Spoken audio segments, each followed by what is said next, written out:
नमस्कार दोस्तों।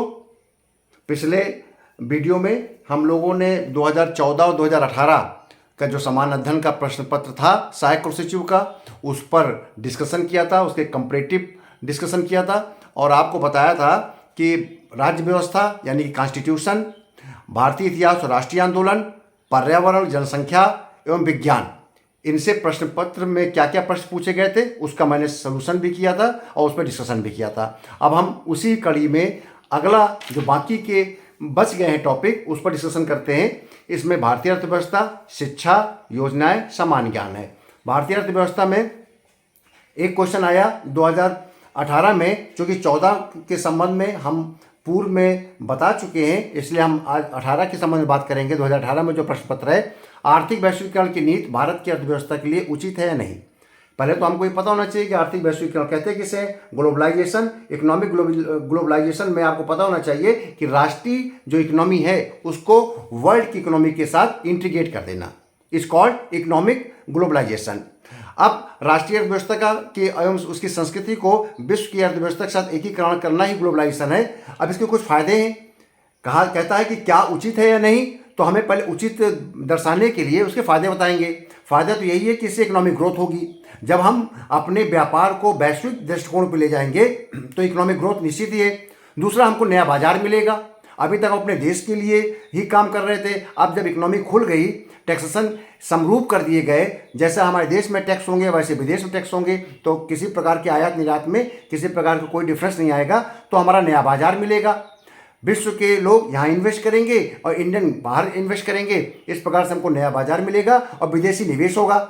अगला विशेषता है रोजगार भी बढ़ेगा। जब हमारे इकोनॉमी को वर्ल्ड की इकोनॉमी में ग्लोबलाइजेशन हो जाएगा, आपका लिबरलाइजेशन हो जाएगा, तो आपको रोजगार मिलेगा। डिजिटल क्रांति होगी, क्योंकि जब वैश्विक दृष्टिकोण से हमारा इकोनॉमी को आगे बढ़ाएंगे तो हर पेमेंट का डिजिटलाइजेशन होगा। अगला, आपकी नई प्रौद्योगिकी आएगी, क्योंकि अभी तक आपको पता होना चाहिए कि 91-92 में जब न्यू इकोनॉमिक पॉलिसी आई तो सबसे पहले समस्या यही थी कि हमारे यहाँ लाइसेंस राज था, और लाइसेंस राज होने के कारण हमको कोई भी टेक्नोलॉजी मिल ही नहीं पाती थी। इतनी उसमें प्रक्रियाएं होती थी, प्रोसेस होते थे कि विदेशी अपनी प्रौद्योगिकी टेक्नोलॉजी को देने से ही मना कर देता था। लेकिन जब ग्लोबलाइजेशन हो गया तो ये सब हमको छूट मिल गई, तो नई प्रौद्योगिकी हमको मिलेगी और हम इसके साथ साथ डिफरेंट कल्चर का आदान प्रदान होगा। हमें पता होगा कि विश्व में कैसा होता है। आप देख रहे हैं कि हिंदुस्तान में भी डिफरेंट कल्चर, यानी कि वर्ल्ड में जैसा हो रहा होगा वैसे इंडिया में भी उसका फ़ायदा देखने को मिलने लगता है। पर्यटन एवं टूर एंड ट्रैवल को भी बढ़ावा मिलेगा। जब विदेशी नीति और विदेशी अर्थव्यवस्था वैश्वीकरण के स्तर पर आ जाएगी, उपभोक्ता को वरीयता में बदलाव मिलेगा, कंज्यूमर को प्रेफरेंसेस मिलेगी, कंज्यूमर को जो चाहेगा उस सामान का इस्तेमाल करेगा, क्योंकि उसको वर्ल्ड क्वालिटी प्रोडक्ट उसके सामने उपलब्ध होंगे। अगला है कि इसके अलावा हमारे देश का कोई व्यक्ति विदेश में जाकर नौकरी कर सकता है, व्यवसाय कर सकता है, बिजनेस कर सकता है। कोई भी फॉरेन आकर इंडिया में बिजनेस कर सकता है, तो इससे एनआरआई और फॉरेन करेंसी साथ साथ टूर एंड ट्रैवल को मौका मिलता है। और अब आता है कि इसके नुकसान क्या है। देखिए, जब ग्लोबलाइजेशन होगा तो हमारे ट्रेडिशनल जो इंडस्ट्री है वो तो असफल होगी, क्योंकि उसके पास ना तो इतनी अच्छी टेक्नोलॉजी होगी, ना उसके पास इतना अच्छा मैन पावर होगा, जिसके कारण हायर टेक्नोलॉजी के कारण लोअर टेक्नोलॉजी वाले जो भी इंडस्ट्रीज है वो आउट हो जाएंगे। आय की असमानता, जब इसमें यह भी हो सकता है गरीब और गरीब हो जाए, अमीर और अमीर हो जाए, क्योंकि इस जो स्किल्ड लेबर होगी उसकी स्थिति अच्छी होगी, अनस्किल्ड लेबर और भी ज़्यादा गरीब होता जाएगा। सांस्कृतिक पहचान की कमी, क्योंकि जब वर्ल्ड इकोनॉमी छा जाएगी तो आपके जो ट्रेडिशनल सामान है जिसमें आप कारीगरी है, मेहनत करना होता है, उसको प्रमोशन नहीं मिल पाएगा, क्योंकि उसकी लागत ज़्यादा आएगी, जिसके कारण आपको जो पारंपरिक उद्योग हैं और जो आपकी हैंडीक्राफ्ट है उसको नुकसान पहुंचता है। श्रमिकों का शोषण होगा और पर्यावरण क्षरण होगा, क्योंकि जब वर्ल्ड इकोनॉमी को हम एक साथ लेंगे, इंडियन इकोनॉमी के साथ, तो ज़रूरी है कि ज़्यादा से ज़्यादा नेचुरल रिसोर्सेज का हम दोहन करें और पर्यावरण को नुकसान हो। तो इस प्रकार वैश्वीकरण के हमने फायदे और लाभ बताए, नुकसान बताए, तो आप और भी इसको पढ़िएगा। ये तो मैं संक्षेप में डिस्कशन कर रहा हूँ। अगला क्वेश्चन है, क्या नोटबंदी आतंकवाद की धनापूर्ति, काले धन की समस्या को रोकने का कारगर उपाय है? तो देखिए, आप नोटबंदी के संबंध में जो मोनेटाइजेशन का उद्देश्य होता है वो इकोनॉमी से आप पढ़ सकते हैं कि क्या फ़ायदा क्या नुकसान है। देखिए, मोनेटाइजेशन किया ही जाता है काले धन को निकालने के लिए। जो पैसा जमा हुआ है, जो पैरेलल इकोनॉमी चल रही है, समानांतर अर्थव्यवस्था चल रही है, उसको ही बाहर निकालने का उद्देश्य होता है, जिससे पता चल जाए कि वास्तव में कितनी धनराशि सर्कुलेशन में होना चाहिए और कितनी धनराशि सर्कुलेशन में है। तो जब नोटबंदी होगी तो वो बाहर निकलेगा, इससे पता चल जाएगा। और नए नोटों को फिर कोशिश की जाती है कि उसका धन संचय ना हो पाए। तो नोटबंदी से धनापूर्ति व काले धन को रोकने के लिए आपको पहले बता दूं, नोटबंदी 8 नवंबर 16 को हुई थी। और इससे तो सही बात है कि काले धन पर नियंत्रण होगा। जब 500 रुपये 1000 के नोट जब अवैध ठहराए गए तो स्वतः ही जब पैसा पूरा बाहर निकल जाएगा और उसको जब बैंक में के सामने आ जाएगा और इलीगल मनी अगर ज़्यादा मात्रा में है तो उसको बैंक में तक पहुंचाना एक कठिन रहेगा। तो आपके काले धन को समानांतर अर्थव्यवस्था से बाहर निकलने का मौका मिलता है। लेन देन की पारदर्शिता हो जाती है, क्योंकि लेन देन पारदर्शी होगा जब हम मोनेटाइजेशन करेंगे। बैंकों में धन का प्रवाह आ जाएगा, काला धन बैंकों की ओर आ जाएगा और वो हमारे ओरिजिनल मनी या लीगल मनी के रूप में आ जाएगा। भ्रष्टाचार पर रोक भी लगेगी। आतंकवाद को फंडिंग पर रोक 100% मिलेगी, क्योंकि फंडिंग काले धन से होता है। और जब वो काले धन का जब वो पैसा डिमोनेटाइज हो जाएगा तो उस पैसे कोई वैल्यू नहीं रहेगी, तो वो कूड़ा हो जाएगा, वो एक प्रकार का रद्दी कागज हो जाएगा। तो आतंकवाद की फंडिंग पर रोक लगेगी। कैशलेस अर्थव्यवस्था को फ़ायदा मिला है, डिजिटल इकोनॉमी को फ़ायदा मिला है इससे।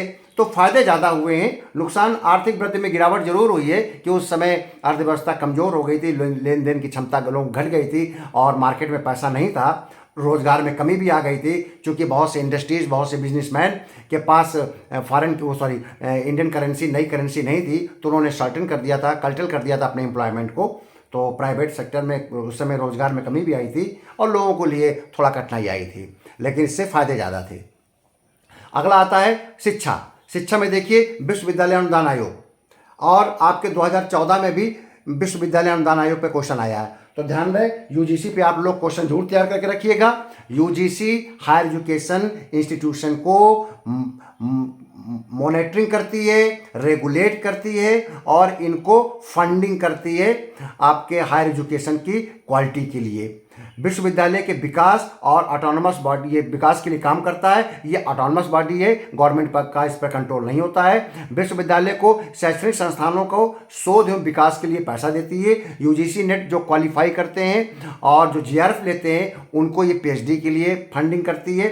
विश्वविद्यालयों को मान्यता देना इसका काम है और न्याय की कार्रवाई करना, और इसके अधिष्ठान में बहुत से रेगुलेटरी एजेंसीज है। आप इसको विस्तार से पढ़िएगा।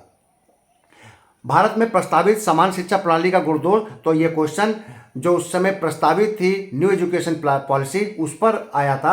अब वो 2020 में लागू हो गया है। तो आप इसको आराम किसी भी किताब से पढ़ लीजिएगा, आप गूगल में जाके पढ़ लीजिएगा न्यू एजुकेशन पॉलिसी 2020। आप इसका विस्तार से पढ़िएगा, चूँकि एक विस्तृत प्रश्न है और इसमें बहुत से सुधार लाए गए। संक्षेप में इसका बताना उचित नहीं होगा, इसको विस्तार से, क्योंकि ये क्वेश्चन रिपीट होगा। ये उस समय प्रस्तावित था, अब ये लागू है तो ये क्वेश्चन रिपीट हो सकता है इसको, इसलिए हम इस पर बाद में डिटेल नोट्स के साथ प्रस्तुत होंगे। अगला है, आप देखिए वहाँ पर भी 14 में क्वेश्चन आया था, प्राथमिक शिक्षा चुनौतियों समाधान पर टिप्पणी करिए। एक जनरलाइज क्वेश्चन है, जो आपके सामने शिक्षा में कमियां और चुनौतियां दिखती है उस पर आप टिप्पणी करेंगे। योजनाएं, पिछले वर्ष 2018 में प्रधानमंत्री उज्ज्वला योजना, अटल पेंशन योजना आई थी, और 14 में बेटी बचाओ बेटी पढ़ाओ सर्व शिक्षा अभियान था।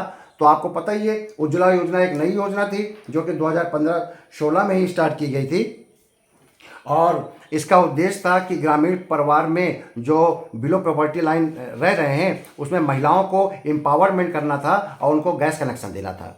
इसके अंतर्गत गैस कनेक्शन दिया गया है। और दूसरा है अटल पेंशन योजना।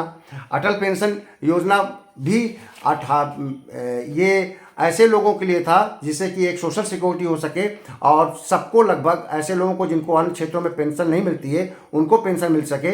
ये 9 मई 2015 को इसमें प्रारंभ की गई थी। ये अनऑर्गेनाइज सेक्टर के लिए था। जो लोग 18 से 40 वर्ष की आयु के बीच के थे उन पर ये योजना लागू थी। उनको 60 वर्ष के बाद मिनिमम 1000 रुपये पेंशन की योजना एक कहने का मतलब गारंटी स्कीम के रूप में दी गई थी। तो ये योजनाएं आई थी। अब देखिए सामान्य ज्ञान, 50 नंबर का सामान्य ज्ञान 14 में आया है और 50 नंबर का सामान्य ज्ञान 18 में आया है। तो सामान्य ज्ञान की आप अगर तैयार कर लेंगे तो 50 नंबर आपके कहीं नहीं गए। और आप देखिए चर्चित व्यक्ति, ये चर्चित व्यक्तियों पर मत जाइएगा, ये उस समय ये चर्चित थे। अगर आपको इसके संबंध में इस समय कुछ भी याद ना आ रहा है तो समझ लीजिएगा ये 18-19 में चर्चित थे। चूँकि पेपर 6 मार्च 2019 को हुआ था, तो ये जुलाई 18 से लेकर फरवरी 19 के बीच में चर्चित थे। जस्टिस रंजन गोगोई का नाम इसलिए कि ये अगस्त 2018 में चीफ जस्टिस ऑफ इंडिया बने थे। कोफी अन्नान की डेथ हो गई थी, ये हमारे यूएन के आपके चेयरमैन थे, तो उसी समय इनका डेथ हुआ था। कमलेश नीलकंठ व्यास, इनको पुरस्कार मिला हुआ था उस समय नीलकंठ व्यास जी को, और ये चेयरमैन ऑफ एटॉमिक एनर्जी थे, एटॉमिक एनर्जी के चेयरमैन बनाए गए थे। हसन रूहानी ईरान के राष्ट्रपति के रूप में इन्होंने शपथ लिया था तत्समय। और इमरान खान भी अपने देश के प्रधानमंत्री बनाए गए थे अगस्त 2018 में। तो ये इस समय सब चर्चित थे। अगर आप लोग अभी से तैयारी प्रारंभ कर दीजिए, क्योंकि अगस्त 2024 से फरवरी 2025 तक की सामान्य ज्ञान करंट इवेंट हमेशा आप रट के रखिएगा, स्थान और व्यक्ति। अगला आता है पवित्र भूमि। आप देखिए ये ज्योग्राफी, इसको आप चाहे ज्योग्राफी मान लीजिए और चाहे जीके मान लीजिए। इन्होंने इसे ज्योग्राफी के रूप में दिया है प्रश्न पत्र में, हमने इसको जीके के रूप में रख लिया है। इसलिए आप ध्यान रखिएगा कि इस प्रकार के क्वेश्चन कौन किस नाम से जाना जाता है, जरूर रख लीजिएगा। और जैसे पवित्र भूमि आपको पता ही है, होली लैंड जेरूसलम को कहते हैं। मध्य रात्रि सूर्य की भूमि, land of midnight sun, Norway को बोलते हैं। अरब सागर की रानी, queen of Arabian sea, Kochi को बोलते हैं। और सफ़ेद हाथियों की भूमि, land of white elephant, Thailand को बोलते हैं। और पोप का शहर, सिटी ऑफ पोप्स, रोम को बोलते हैं। इसी प्रकार पुस्तकें भी आती है। ये पुस्तकें जो आपको दिख रही हैं, 1-2 पुस्तकें उसी समय की चर्चित होंगी। अगस्त 2024 से लेकर फरवरी 2025 के बीच की चर्चित होंगी। मैं फरवरी 2025 बार बार इसलिए कह रहा हूँ कि मेरी पुराने गेस के अनुसार मेरा अनुमान है कि फरवरी मार्च के बीच में ये प्रश्न पत्र पेपर परीक्षा होनी चाहिए सहायक कुल सचिव की। आता है कि पुस्तकें लेखक में एनिमल फार्म जॉर्ज ऑरवेल ने लिखी है। आप कहीं नोट भी कर लीजिएगा, कभी भी कुछ भी रिपीट हो सकता है। आईने अकबरी अबुल फजल ने लिखी है। ब्रोकन विंग्स गैब्रियल ने जिब्रान ने लिखा है। और दास कैपिटल कार्ल मार्क्स ने लिखा है। गीतांजलि रविन्द्रनाथ टैगोर ने लिखी है। अब देखिए अगला है कहाँ स्थित है एलिफेंटा गुफाएं आपको पता होना चाहिए, ये मुंबई में है, एलिफेंटा गुफाएं। और दूसरा है हिंदुस्तान एंटीबायोटिक लिमिटेड पिंपरी पुणे में है। आपको पता ही है कि यहाँ पर एंटीबायोटिक बनती है। और इसके बाद है भारत गोल्ड माइंस बेंगलोर में है। हावड़ा पुल सबको पता होना चाहिए। कोलकाता आईएमए का मतलब यहाँ पर है इंडियन मिलिट्री एकेडमी देहरादून। तो स्थान आ जाएंगे। फिर आता है full form UNEP, United Nation Environment Programme. AYUSH का फुल फॉर्म है Ayurveda, Y for yoga, U for Unani, S for Siddha, S for homeopathy. AYUSH. ONGC oil and natural gas corporation. ISRO Indian space research organisation. NABARD, यहाँ पर ए साइलेंट है, ध्यान रहे, कंफ्यूज हो जाएंगे आप। National bank for agriculture and rural development, NABARD. पहला एन के बाद जो ए है वो साइलेंट है, उसको आप नेशनल में ए मान लीजिए। SAARC, south Asian association regional cooperation, ये आपका सार्क है। WTO world trade organisation. IGNOU Indira Gandhi national open university. CNG compressed natural gas. GST goods and service tax. तो ये आपका 18 का जो समसामयिक था उसके बारे में हो गया। चर्चित व्यक्तियों में देखिए 2014 में PV Antonio Guterres, Urjit Patel, PV Sindhu, Bezawada Wilson और जस्टिस RM लोढ़ा, ये सब तत्समय प्रसिद्ध थे। इन पर हमें इतना पीछे जाने की हमको ज़रूरत नहीं है, कि इसको हम उन व्यक्तियों के बारे में इस समय डिस्कशन करें, क्योंकि इनको अब दोबारा रिपीट नहीं होना है, क्योंकि करंट इवेंट में है ही नहीं। अगला है इटली के 7 पहाड़ियों का नगर। अब आता है, ये देखिए ज्योग्राफी सेम उधर हमने जब पढ़ा था तो उधर पवित्र भूमि, मध्य रात्रि के सूर्य का भूमि, इधर देख लीजिए सेम उसी टाइप के क्वेश्चन आ गया। इटली में 7 पहाड़ियों का नगर किसे कहते हैं? City of 7 hills in Italy, Rome. उगते सूरज का देश Japan, land of rising sun. City of 7 island in India, Mumbai. Mumbai में 7 आइलैंड है। अगला है भारत की 7 बहनें, इसमें नाम लिखना पड़ेगा। अरुणाचल, असम, मणिपुर, मेघालय, मिजो, नागा, त्रिपुरा। कंगारुओं का देश, द लैंड ऑफ कंगारूज बोलते हैं हम ऑस्ट्रेलिया को। इसके बाद आता है पुस्तक व लेखक। पुस्तक लेखक में आ गया the sell out, Paul Willy. You can win, Shiv Khera. The inheritance of loss, Anita Desai. The god of small things, Arundhati Roy. Saket, Maithili Gupt. फिर देखिए फुल फॉर्म आया है CSIR, council for scientific and industrial research. NCERT, national council for educational and research and training. AICT, all India council for technical education. MCI, medical council of India. UGC, university guide commission. ICMR, India council for medical research. AIIMS, all India institute for medical sciences. NASA, national aeronautical space agency. IIIT, Indian institute of information and technology. Email, electronic mail. तो आपका इस प्रकार से ये आपके अभी तैयार हो गए कि फुल फॉर्म। अब आता है कौन कहाँ स्थित है। तो आप देखिए इसको भी आप देख लीजिएगा। रमन अनुसंधान संस्थान, आपका भाभा परमाणु एजेंसी, केंद्रीय सड़क अनुसंधान केंद्र। ये बार्क है आपका मुंबई में। केंद्रीय सड़क अनुसंधान संस्थान दिल्ली में है। उच्चतर शिक्षा आयोग आपका इलाहाबाद में, प्रयागराज में। और TIFR मुंबई में है। इसमें से जो एक है रमन अनुसंधान संस्थान, इसको आप सर्च कर लीजिएगा। हाँ, ये बेंगलुरु में है। रमन अनुसंधान संस्थान बेंगलुरु में है। तो आप इस प्रकार से 50 नंबर का जो GK है, GK को आपको हमने पूरा बता दिया। 2 वर्षों का 2018, 2014 का हमने बिल्कुल से इसमें डिटेल किया है। अब इसको आप अच्छी तरीके से बार बार सुन लीजिएगा, कॉपी में चार्ट बना कर रख लीजिएगा। इसको बेस करते हुए आपको आगे पढ़ाई करना है, और हम इसी को बेस करते हुए इन्हीं में से परीक्षा में आने वाले महत्वपूर्ण टॉपिकों पर डिस्कशन करेंगे। जब तक ये पेपर नहीं हो जाता है, आप फॉर्म को भरिए। 28 सितंबर लास्ट डेट है। किसी भी दशा में विलम्ब मत करिए अगर आप पढ़ने की इच्छा रखते हैं।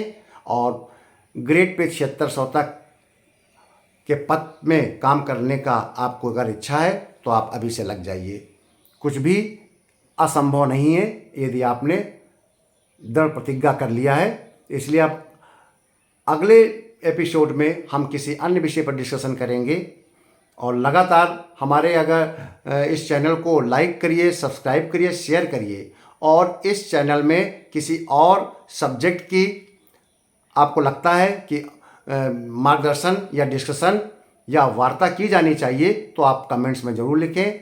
AR परीक्षा के लिए भी अगर किसी प्रकार की रिक्वायरमेंट है और कोई जानकारी चाहते हैं, किसी प्रकार का संदेह है, तो आप उसके बारे में भी कमेंट्स बॉक्स में जाकर अपनी बात कह सकते हैं। धन्यवाद।